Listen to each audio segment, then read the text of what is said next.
ఆదిత్య, ఆనంది వాళ్ళిద్దరూ కూడా పదండి, ఇప్పుడు మీ నాన్నగారు వాళ్ళు బయట వెయిట్ చేస్తున్నారు, వాళ్ళకి మనం పెళ్లి చేసుకుందాం అన్న నిజం చెప్దామని చెప్పి ఆనంది ఆదిత్యతో అంటుంది. దాంతో ఆదిత్య అయితే సరే పద అని చెప్పి వాళ్ళ అమ్మ నాన్న దగ్గరికి అయితే కుట్టి అలాగే ఆదిత్య వెళ్తూ ఉంటారు. ఇంతలో సీను వాళ్ళు నెతుకుతూ ఉండగా సీను కారు ఆపి, మా అయ్య మొన్న జ్యోతమ్మ కోసం అని చెప్పి అమ్మాడి లాయర్ అమ్మ తానికి తీసుకుని వెళ్ళింది.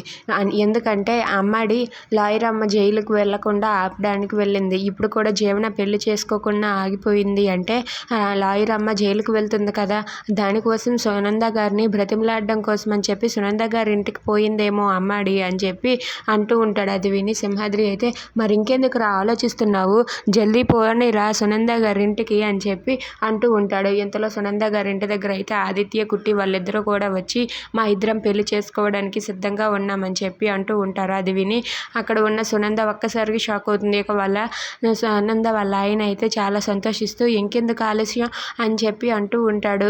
చాలా సంతోషం అని చెప్పి అంటాడు.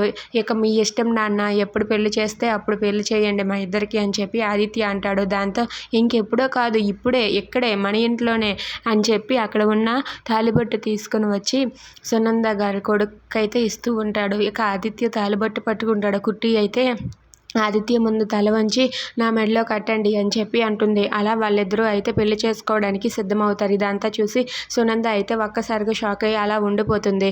ఇక కుట్టి మెడలో ఆదిత్య తాళి కడతాడా, తాళి కడితే ఏం జరగనుంది? Thanks for watching friends. Please subscribe our channel. Thank you.